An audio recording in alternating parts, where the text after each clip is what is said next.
Exam से करीब और आपको तलाश इंपॉर्टेंट क्वेश्चंस की, तो इस वीडियो के अंदर मैं आपके लिए लेकर आया हूँ क्लास 10 बायोलॉजी के एग्ज़ाम्स की प्रिपरेशन के लिए इम्पॉर्टेंट क्वेश्चंस, और वो भी चैप्टर नंबर्स के साथ। तो शुरू करते हैं आज की इस वीडियो को। पहला जो चैप्टर है गैसियस एक्सचेंज का।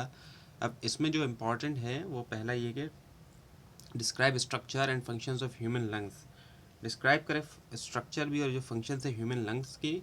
इसके अलावा कि एक्सप्लेन मैकेनिज्म ऑफ ब्रीथिंग, जो ब्रीथिंग का मैकेनिज्म है उसको एक्सप्लेन करें। इसके अलावा what is transport of gases in human body. Transport of gases क्या है ह्यूमन बॉडी में। और चैप्टर 2 है होम्योस्टेसिस का। इसमें पहला ये कि define homeostasis with example. Example के साथ, मिसालों के साथ डिफाइन करें होम्योस्टेसिस को। उसके अलावा एक explain structure and function of kidney. Explain करें जो स्ट्रक्चर और फंक्शन है किडनी का। उसके अलावा एक describe osmo regulation in plants. Osmo regulation जो होती है प्लांट्स में, उसको डिस्क्राइब करें। इसके अलावा चैप्टर 3 ये कि कोऑर्डिनेशन एंड कंट्रोल वाला, इसमें एक structure and functions of neuron. Structure और फंक्शंस बताएं न्यूरॉन के जो स्ट्रक्चर है और उसके फंक्शंस। उसके अलावा explain reflex action with diagram. Reflex action को एक्सप्लेन करें, वजाहत दें डायग्राम के साथ, वो भी। इसके अलावा compare endocrine and nervous system. Compare करें एंडोक्राइन और नर्वस सिस्टम। इसके अलावा रोल ऑफ हार्मोन्स जो है उसके बारे में, हार्मोन्स का क्या रोल है। अब चैप्टर 4 में जो कि सपोर्ट एंड मूवमेंट है, उसमें है types of joints with example. जो जॉइंट्स की टाइप्स है मुख्तलिफ, और वो भी एग्जांपल के साथ। इसके अलावा स्ट्रक्चर ऑफ ह्यूमन स्केलेटन, जो हमारा जो ह्यूमन स्केलेटन इसका जो स्ट्रक्चर है। इसके अलावा roles of muscle in movement. अब मसल्स का जो रोल है मूवमेंट के अंदर, हम जो मूवमेंट करते हैं। इसके अलावा चैप्टर 5 जो कि रिप्रोडक्शन का, इसमें है कि explain male reproductive system. Explain करें मेल रिप्रोडक्टिव सिस्टम। और इसके अलावा explain female reproductive system. Explain करें फीमेल रिप्रोडक्टिव सिस्टम।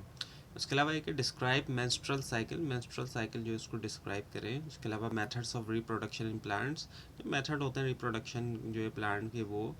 और चैप्टर 6 की हम बात करें इनहेरिटेंस, तो उसमें ये कि define genetics and inheritance. Definition दें जेनेटिक्स की और इनहेरिटेंस की। उसके अलावा explain Mendel's law. Mendel's law को एक्सप्लेन करें। इसके अलावा प्यूनेट स्क्वायर जो है, जो कि मोनोहाइब्रिड क्रॉस है। उसके अलावा difference between genotype and phenotype, इन दोनों के दरमियान, जेनोटाइप और फिनोटाइप, इन दोनों के दरमियान फ़र्क बताएं। चैप्टर 7 ये कि man and his environment.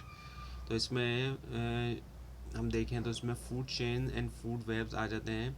Explain ecosystem, जो इकोसिस्टम है उसको ये एक्सप्लेनेशन दे। इसके अलावा बायोकेमिकल साइकिल्स वो। और चैप्टर 8 जो कि बायोटेक्नोलॉजी के बारे में है। So define biotechnology with uses.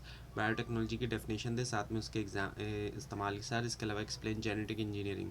Genetic engineering को एक्सप्लेन करें। इसके अलावा role of micro organism in industry. Industry के अंदर माइक्रो ऑर्गेनिज्म का एक रोल होता है।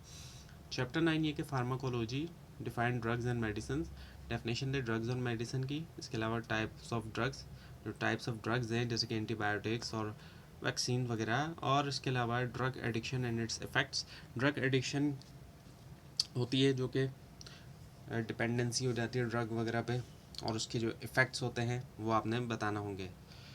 अच्छा, अब डेफिनेशन, ये जो बेसिक के क्वेश्चंस होते हैं वो किस तरीके के हैं, तो उसमें डेफिनेशन जो है डिफ्यूजन और ऑस्मोसिस की। इसके अलावा नेफ्रॉन क्या है, सिनेप्स क्या है, डिफरेंस जो है आर्टरी और वेन के दरमियान, हार्मोन की डेफिनेशन, फर्टिलाइजेशन क्या है, जीन की डेफिनेशन, क्रोमोजोम की डेफिनेशन, इकोसिस्टम क्या है, वैक्सीन की डेफिनेशन, और एंटीबायोटिक रेजिस्टेंस क्या है। तो ये थी आज की वीडियो। आपको इस बारे में कोई क्वेश्चन है, खासतौर पर इसमें कोई मिस्टेक दिखाई दे, ज़रूर हाईलाइट कीजिए। और इस पूरी सीरीज़ को देखने के लिए और एग्जाम्स की प्रिपरेशन के लिए इस चैनल को सब्सक्राइब कीजिए, बेल आइकन के ऊपर क्लिक कीजिए। Thanks for watching this video and best of luck.